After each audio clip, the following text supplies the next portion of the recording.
Welcome, welcome, welcome, everybody. You are on Rhonda's Room, on site with Rhonda. It is Sunday night. It is 8 p.m. and you know what time that is. That is the time that we come together. We talk about stuff. We work through stuff, and you are on site one-on-one with me, Rhonda L. Thompson.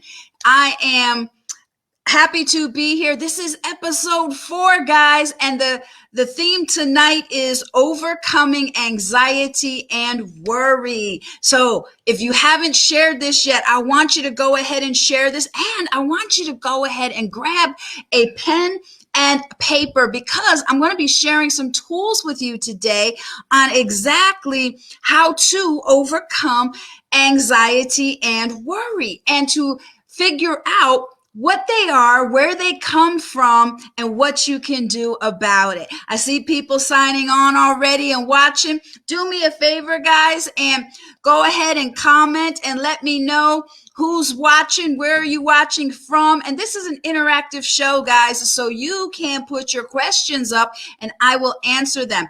And, if you want to work through something together one-on-one, we'll even do that too. We will work together one-on-one, because a strange thing happens when somebody starts opening up about what they're dealing with.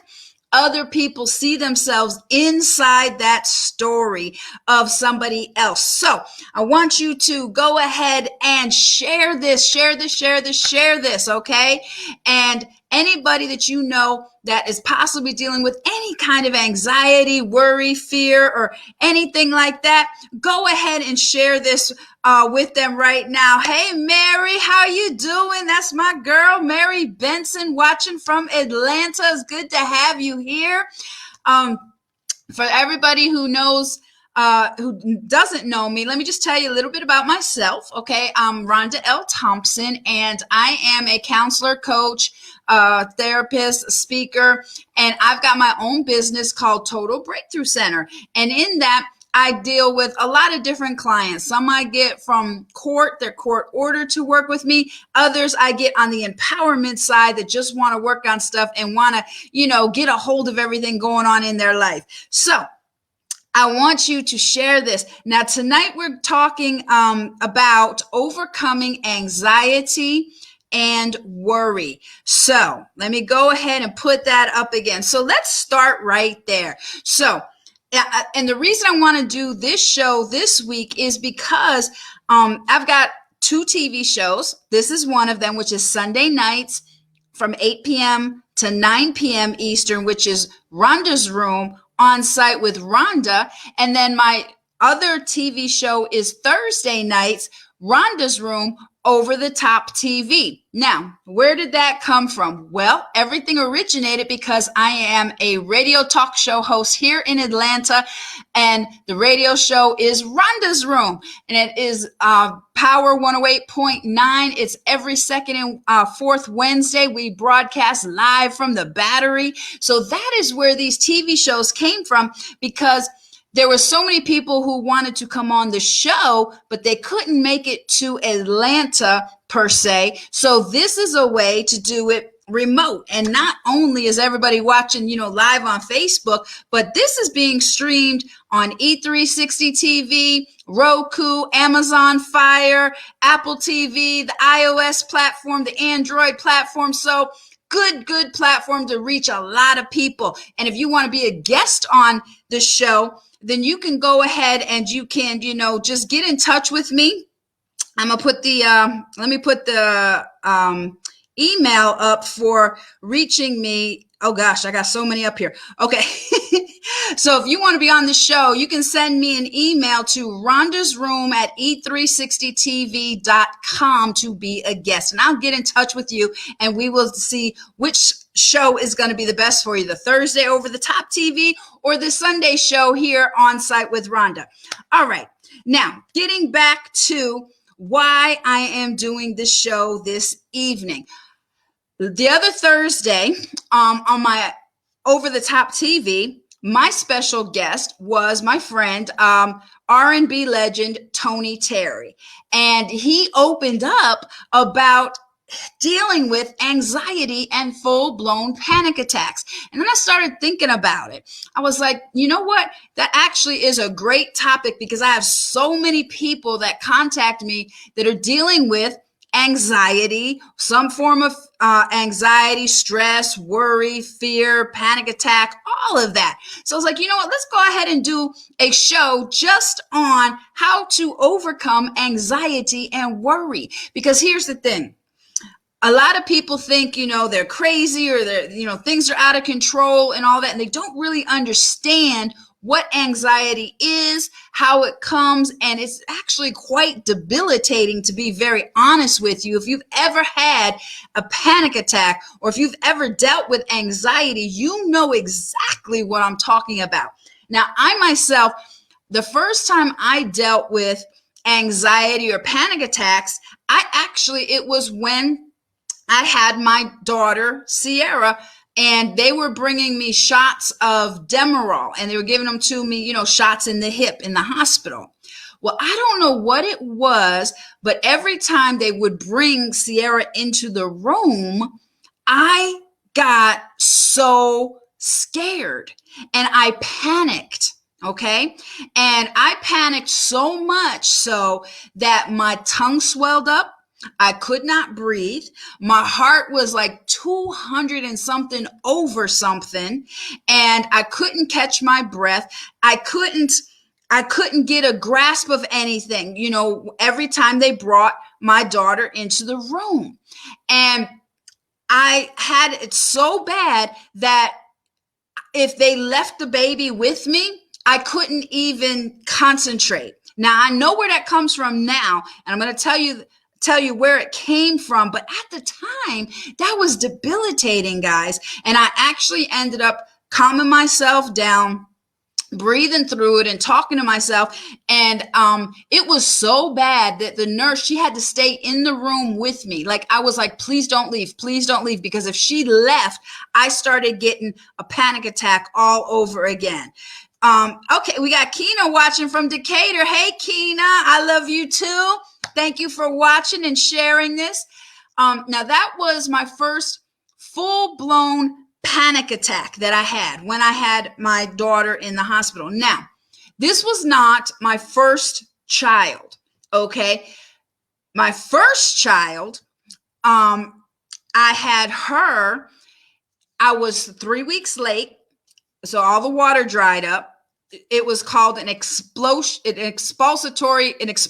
birth is what it was, because my body forced her out, and she wasn't even coming. And then all of a sudden in 5 minutes, boom, she was out, and my body forced her out, and it was real painful. It was real scary. And, when she came out, believe it or not, the cord was around her neck like 5 times, and they had to slap her like 3 times before she started to cry. And that was my first birth that I had with my first daughter. Well, a lot of stuff transpired between me and my first daughter, so that by the time I had Sierra, I did not think that I was a good mother. Okay, so I was petrified at the thought of having another baby. I was good while I was pregnant, but once the baby came out, I had a full-blown panic attack when they brought the baby to me. Now, I know now, looking back, it was because I had not made a peace with what was going on with my oldest daughter, and I wasn't there for her. I wasn't a good parent, and I was a failure, so to say. And so I thought that the same thing was going to happen. So that's why I panicked when they brought my second daughter to me. And I was like, get her away from me, get her away from me. I can't breathe, I can't breathe. And I know now, looking back, that the fear of, them bringing the baby to me, because I felt so badly about myself as a parent at that time, because I was so young and didn't know what I was doing and everything. that drove the anxiety and that drove the panic attack. I see lots of other people coming on. Let me just say hello real quick. Marshall, my partner, man, from Little Rock. Wait till y'all hear what we got going on. That's a whole nother show. Tamika Mack, my girl. And guess what, guys? Tamika Mack, she's going to be on this show next week, y'all. So you want to be definitely tuned in for that. Shanetta, very good to see you, girl.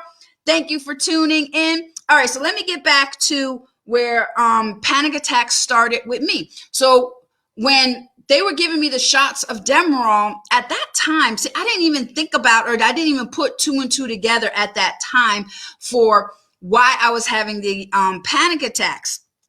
And I thought it was, and I still think it has something to do with it. When they were giving me the shots of Demerol, one, it could have been an allergic reaction to it. Okay. And so from that day forward, I tell everybody that I am severely allergic to Demerol because my tongue swelled up and all this. And I went into what was called anaphylactic shock. Okay. That was from the Demerol. My body did do that. Now the panic attack, that happened when they brought my daughter Sierra in, because I know now that my subconscious was driving me. I was so afraid that I would fail again as a parent.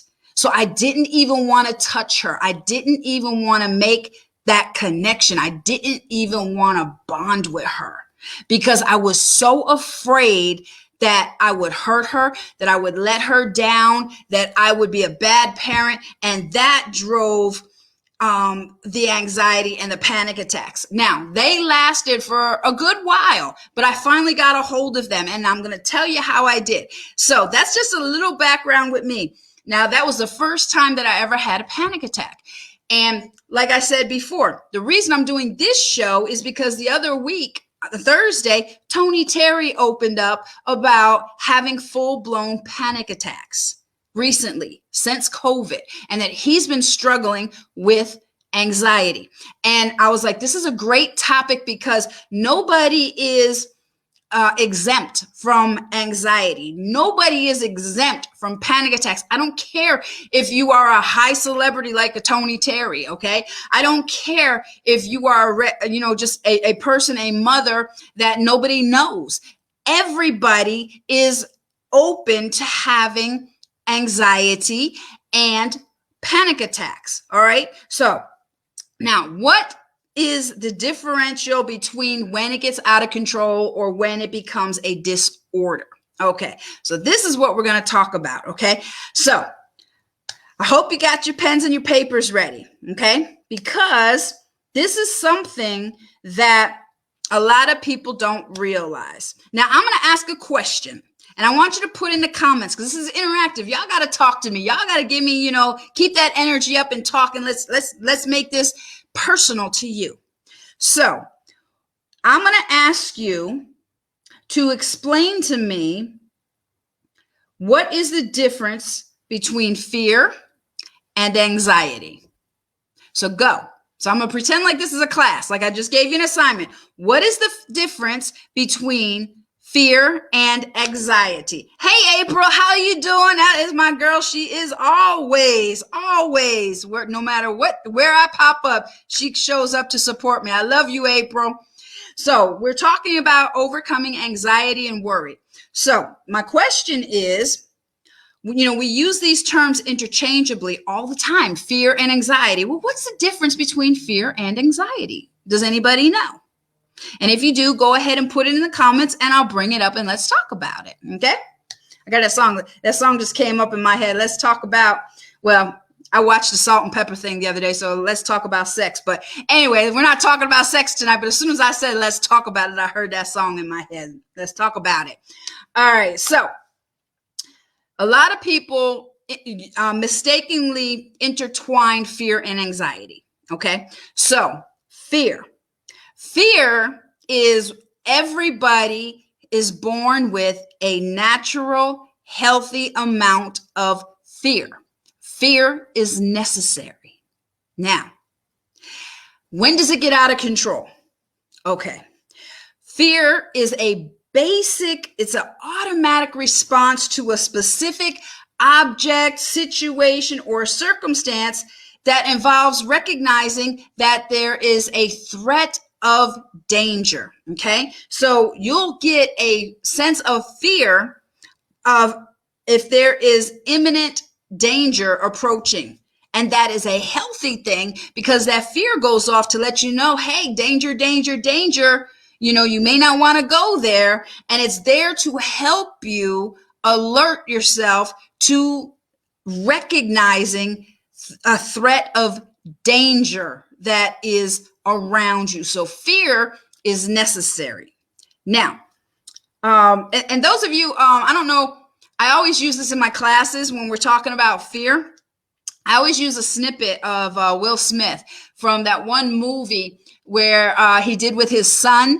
And I think it's called the End of Tomorrow. I don't know what the movie is, but he goes and he explains what fear is. And he said, fear is, you know, it's okay, hold on. Okay, so April wrote, fear to me is being really scared of something.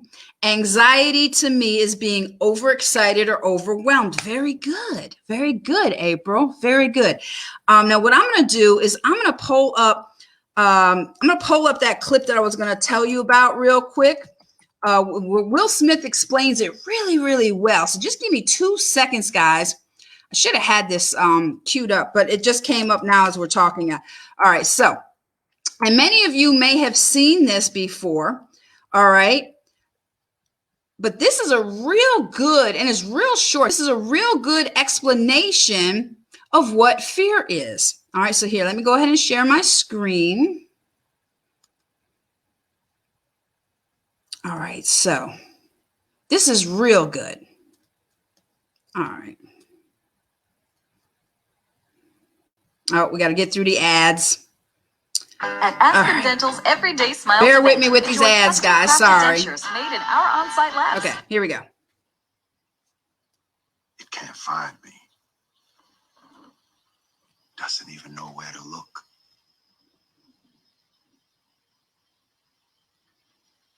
And it dawned on me. Fear is not real. The only place that fear can exist is in our thoughts of the future.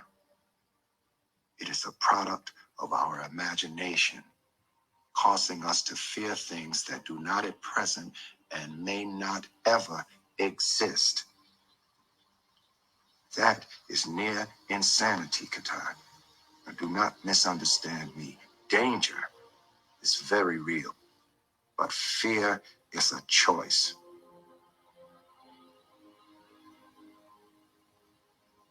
We are all telling ourselves a story. And that day mine changed.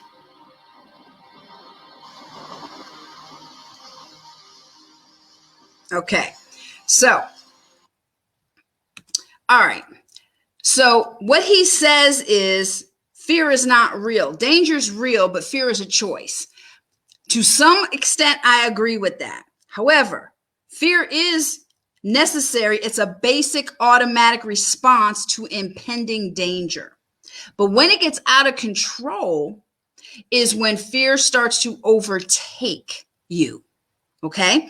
And it gets deep. So April, I love what you said. Fear to you is being really scared of something. Anxiety is being overexcited or overwhelmed. Okay. That's a real good explanation. I can totally get what you're saying there. Now, what I want to talk about is, okay, so anxiety, okay, fear is something that comes on quickly, that to let you know that there's some danger there. And it's to awaken your senses, to make you aware so that you don't get hurt. Now, anxiety is prolonged. Okay, so anxiety is very complex, because anxiety is something that you can control. Fear comes on automatically when there's danger, but anxiety you bring about by your thoughts. Now, I know a lot of people don't think that right now, but I'm gonna just bear with me for a little bit. So, fear is at the heart of all anxiety. Okay? So fear fuels anxiety. Now, I want to go a little bit deeper here. Let me bring this up. I had already typed it up to put on here, and this will bring it a little bit closer to home. Okay. Fear is at the core of all anxiety. Worry is at the core of all anxiety as well. So worry drives anxiety. Fear is at the core of all anxiety. So fear, if you don't get a handle on it, it can paralyze you. I don't know if you've ever been paralyzed by fear, but anxiety, when you have anxiety, you know, your heart is pounding, you're like, my tongue swelled up and all this other stuff, okay? Anxiety has physiological effects, meaning that it affects your body in some way, shape, or form. It affects your mental, it affects your emotional, it affects all of that. And so when you are having anxious thoughts, that makes your body respond. But at the core of all anxiety is a fear. What is the fear? That's what you got to get to the bottom of. What is driving the anxiety? Because at the core of all anxiety is a fear of some kind. So let's bring it into something a little bit more general. Let's say you got a fear of spiders, okay? What's it called? Arachnophobia. So you have a fear of spiders because, I don't know, they're poisonous or whatever. Now, having a fear of spiders is totally, there's nothing wrong with that. Lots of people are afraid of spiders, and rightfully so, because you get bit by one, you could die, okay? Where it gets out of control is, here's how it plays. To have a fear of spiders, normal. Anxiety, on the other hand, causes you to change your behavior to the point where you start to avoid things. You start to change up your schedule, change up your behavior, avoid anything that you think would have spiders in it. So like, let's say there's an old house with cobwebs and stuff. You're like, I'm not going in there. There could be spiders there. So you're very anxious. So the anxiousness that plays in your body. And your body's going to respond to that. And the anxiety is going to change your behavior, and it's going to make you avoid doing certain things. Why? Because at the core, it's based off of the fear. And what keeps the anxiety going is worry. If you worry about something, well, gosh, if I go in there, there might be spiders. I might get bit. So that worry is going to drive the anxiety. And when you start thinking about it, the anxiety is actually going to cause physiological changes in your body. Your heart's going to pound. You might get sweaty. You might, butterflies. Your feet might be like nailed to the floor and they can't move. But at the basis of that anxiety is the fear of the spider. So I'm saying all of that to set up something for you here, because anxiety is something that a lot of people deal with. Matter of fact, there's so many different types of anxiety disorders. And I'm going to talk about 3, okay? But when we're trying to unravel anxiety right now, this is one thing I ask my students all the time, or clients, when they say they're angry or they're afraid or they're feeling anxious. The first thing I ask them, I'm like, where in your body do you feel it? Because that's a key indication of what's going on, is where in your body you feel it, because your body's going to respond. Now, let's do an experiment, okay? So if I were to ask you right now to get scared, right now, get scared, get bring a panic attack on yourself. You can't do it. You want to know why? Because you have to think about something. And if you think about something, that's going to bring on anxiety and your body's going to respond. And here's the thing. Once you start thinking about that something and your body does start to respond, now you could go into a whole full-blown panic attack. And, you know, when you're feeling all those things, your brain does not know the difference between what's real and what's fake, what has happened or what is happening. So that is a key for anybody dealing with anxiety is, number one, getting control of your thoughts, because your thoughts are keeping you in this state of anxiousness. Now, if something bad has happened to you in the past, like let's say you've been hurt, you've been traumatized, you've been raped, you've been molested, you've been assaulted, whatever, okay? You've been embarrassed, whatever it is. When that something happens to you, it's not good. You don't like the feeling of it. So you, once it's over with, you go to great lengths to make sure that doesn't happen again because it doesn't feel good. Okay. And you go into great lengths to protect yourself, to self-preservation. So you will avoid certain things or situations or people. And one of the key characteristics of an anxiety disorder is avoidance. Are you doing something to avoid something? Because if you're trying on purpose to avoid something, you may be having an anxiety disorder of some type. And it all depends on what lengths you go to avoid it. So let me explain. There's a few things with anxiety. All right. It's going to affect you on many levels. All right. So the first one is for anxiety. Let me get to my banners here so I can type this up so you can write it down. So for unraveling anxiety, you're always going to have some kind of physical symptom. Okay.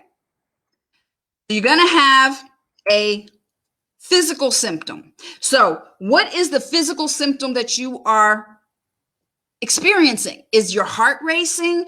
Are you got shortness of breath? That's a good one. Make sure you pay attention to your breath, because a lot of times when you get upset, whether it's angry or sad or anxious, your breath changes. It starts to get very short, very rapid, very fast. Okay. Or do you have pain in your chest or pressure? Do you feel dizzy? What are the physical symptoms that you notice in your body, or where in your body do you feel it? So anxiety will have a physical symptom. Anxiety will also have what is called a cognitive symptom. Okay. And cognitive symptom is thoughts. Cognitive means thinking. So what are you thinking about? Because here's the thing. The more you try to avoid anxiety, you try not to think about it, the more you think about it. And it's the thoughts that drive it and keep it going. So what are you thinking of? What is the thought that you're having? Like when they gave me the shot of the Demerol, and my tongue swelled up. I thought I was going to die. I literally thought I was having a heart attack, and I thought I was going to die. So it got to the point where I didn't care how much pain I was in. I said, no, I don't want any more shots, because every time I get that shot, I have this reaction, and I'm afraid to have that reaction. And I knew my body was actually going into shock. That's how I found out I was allergic to something. But as soon as just the thought of that shot of Demerol, it would cause me great anxiety, because I would remember what I just went through. And I was like, there is no way in hell I'm going through that again. So I'll be thinking, if I get that shot, I'm going to do this. If I get that shot, I'm not going to be able to breathe. If I get that shot, I'm going to have a heart attack. I'm going to die. So what is your cognitive symptom that you're having? What are you thinking about? And then the next thing with anxiety is you are going to have some kind of behavior symptom as well. So behavior, meaning how has your behavior changed? What are you avoiding as a result? What threat do you foresee that is causing you to go a different way? How are you trying to escape? See, when we get faced with things, there's an amazing phenomenon called fight or flight. Fight, flight, fear, fight, flight, freeze. You're either going to fight, you're going to come out fighting, you're going to flight, you're going to try to escape, or you're going to freeze. You're going to be paralyzed and you can't move. So what is your behavior symptom that's associated with the anxiety? Are you hyperventilating? Are you having a difficulty breathing? Are you avoiding a situation? Your behavior is going to change in some way, shape, or form. And then next, for anxiety, you're also going to have different kinds of emotional symptoms. So what emotional symptom do you have? Like, how are you feeling? See, cognitive is thinking, emotion or affect is feeling. What affect or what emotional symptom are you having? So are you feeling nervous? Are you feeling tense? Are you feeling wound up? Are you on edge? Are you jumpy?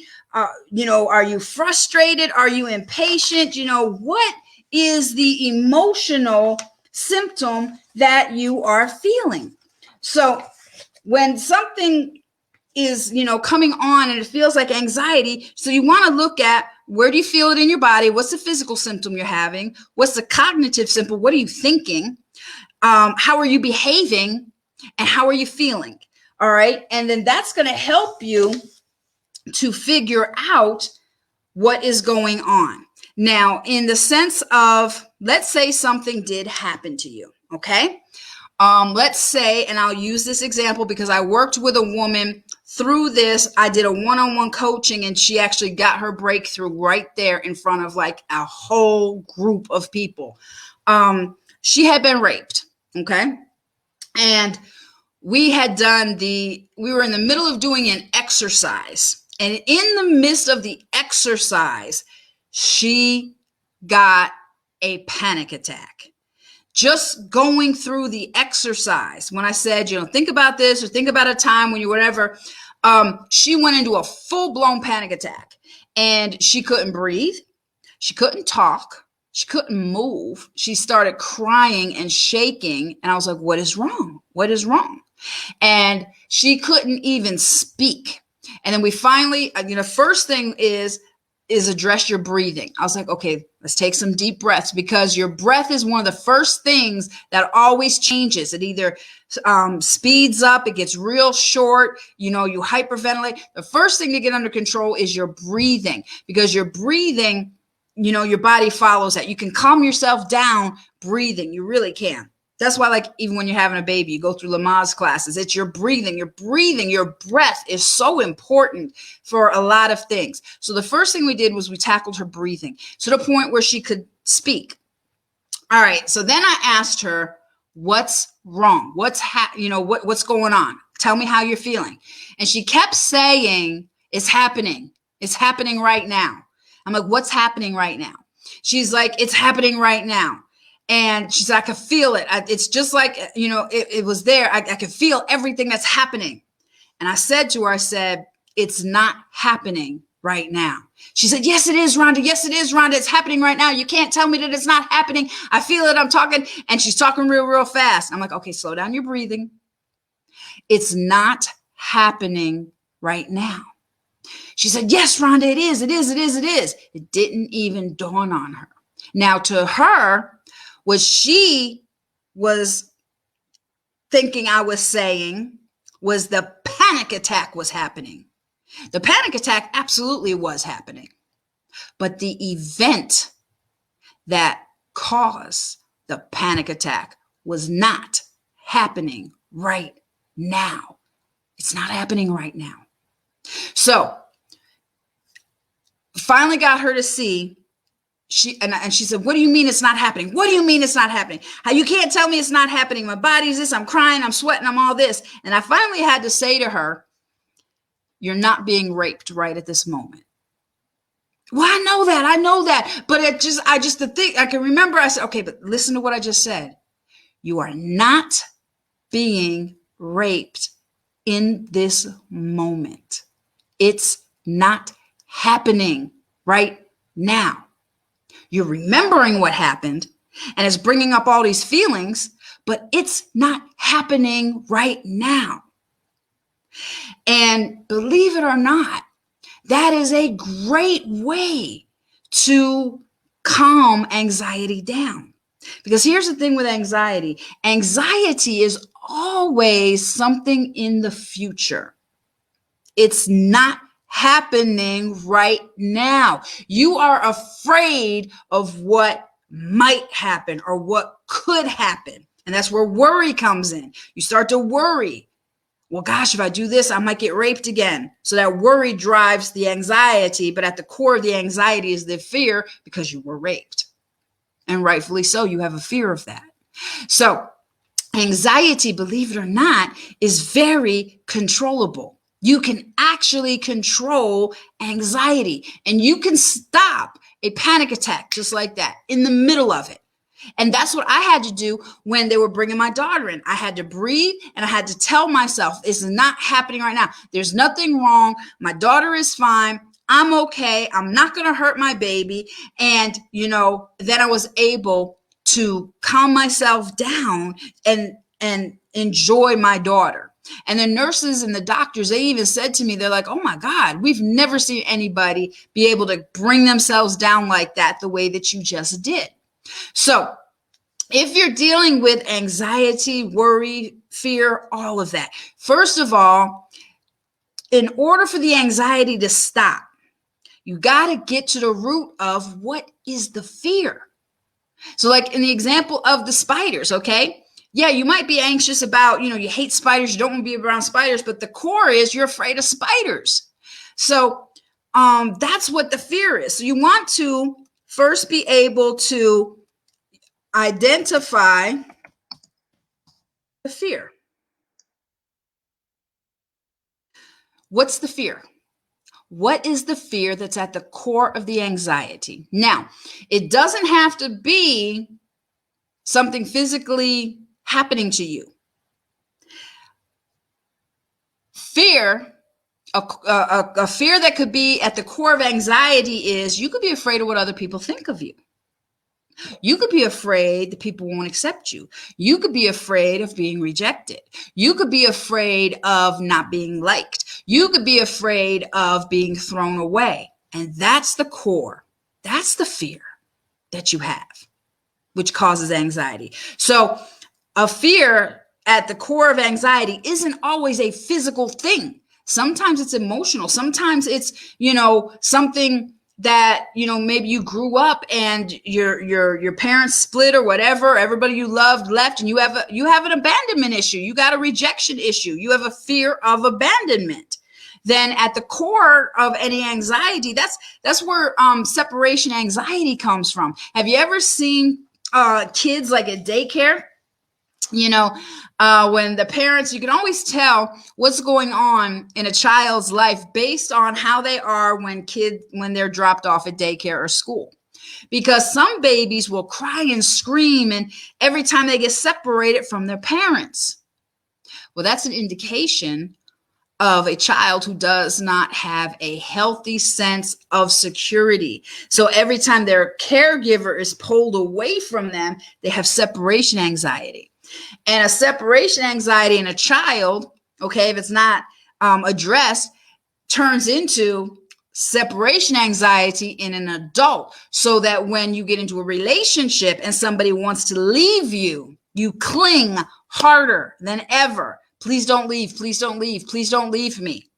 Because at the core, you are afraid of being rejected and abandoned like you were before. So you will cling to people and you won't have a healthy sense of separation. And that will cause a great deal of anxiety for you. Or let's say you're in a relationship and somebody cheats. Okay. Well, you're hurt. Obviously, you're hurt. But now if this person is nowhere to be found or they're not answering your calls, what do? Your mind starts going. You start catastrophizing. You start thinking, okay, I know they're with somebody. I know they're with somebody. You start creating all of this stuff in your head that 9 times out of 10 may not be true because you were hurt. Okay. And so with anxiety, the psychological part, the thinking part has a huge amount to do with it, because whether it's anxiety, whether it's fear, whether it's worry, whether it's anger, you have to think about it to keep it alive. If you don't think about it, or if you change your thoughts, then that subsides. Now, how do you change your thoughts? Okay. So here's what we're going to talk about as we wind down. So when those fears are coming up, or those anxieties are coming up, or the worry is coming up. All right, well, let me ask this, okay? For everybody that's watching right now, okay? April shared earlier, who would be willing to put in the comments something that you hear in your head that causes you anxiety? Who would be willing to do that? I'm going to give you just a second here to see if anybody types anything down. And if so, I'm going to address that in that specific instead of coming up with hypotheticals, so it can be a lot more personal. So is there a thought that you have that causes you anxiety? And if so, what is that thought, or what is that negative thought? Because we're going to challenge it right now. Okay. And I'm going to show you and give you some tools right now how to challenge negative thoughts, because those thoughts drive everything. And your brain does not know the difference between what's real and what's fake. That's why your body responds. That's why I said, where does you feel it in your body? Because your body is going to respond to your thoughts. And the thought, your brain doesn't know this is not happening. Okay. All right. So Tamika. Okay. Tamika, that I will be ridiculed about my past as I stepped in my place as a public figure. So that causes her anxiety. That's a good one. Now, that's very relevant right now, because Tamika is stepping into being a public figure. So let's break that down, that you will be ridiculed about your past. Now, see, language is funny, okay? I always pay attention to language, to the words that people use, because I'm going to say something here that's going to blow your mind. 90% of your life is unconscious. Only 10% of it is conscious. Your life is driven 90% by the unconscious. You think you're consciously doing stuff, but you really are not. And how you know that is by the language and the words that come out of your mouth.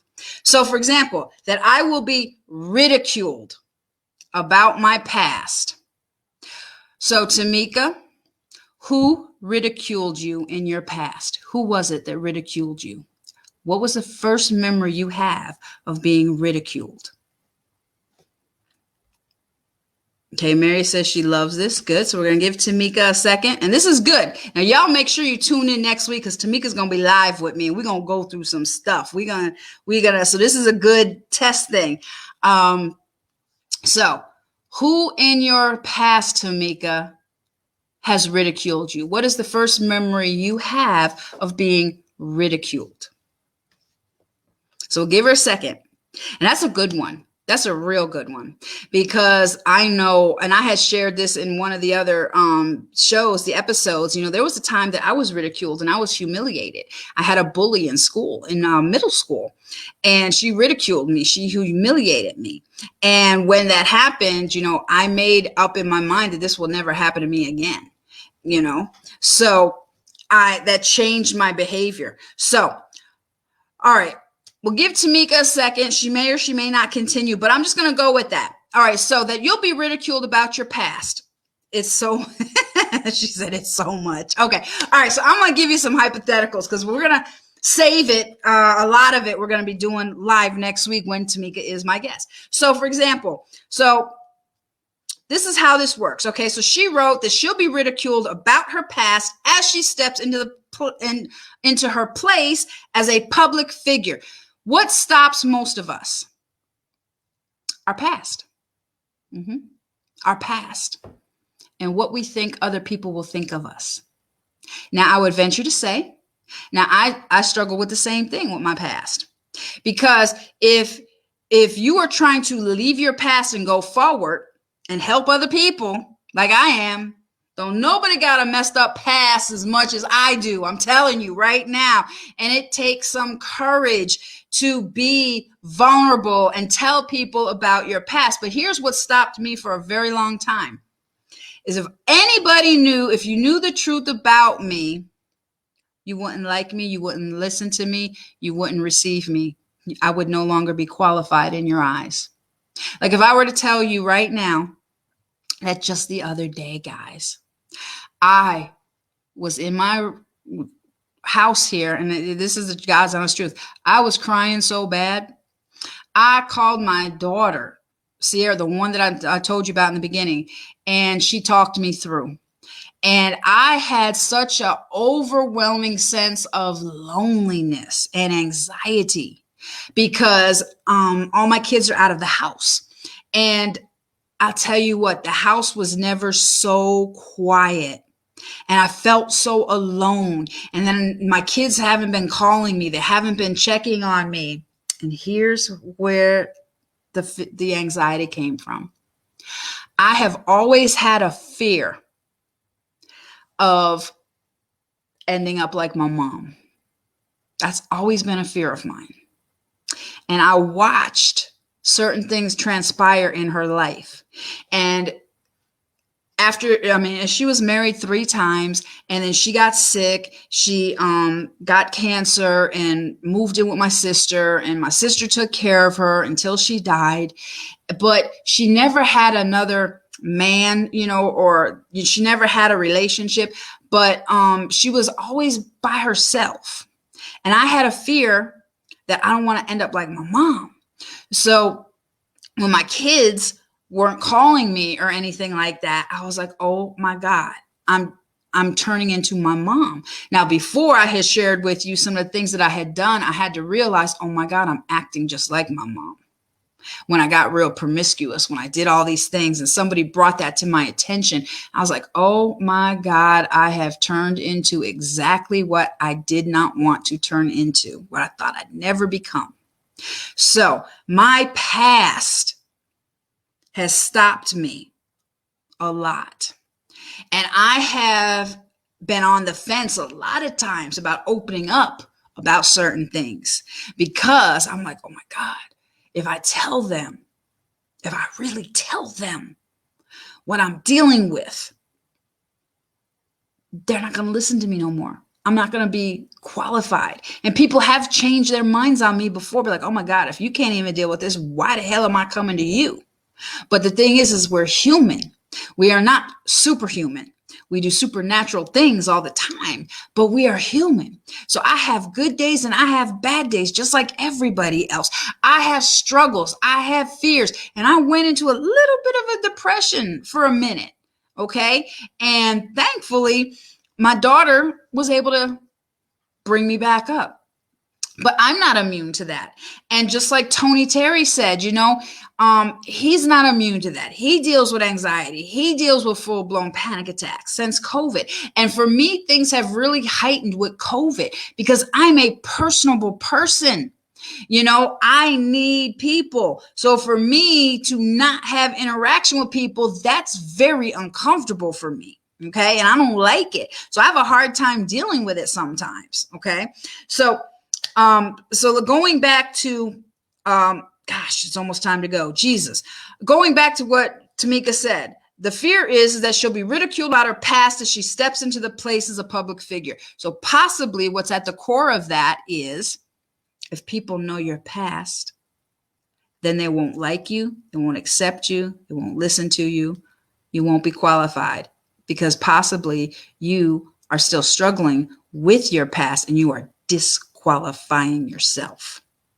instead of drawing from it and seeing the beauty in your past and seeing what you bring to somebody.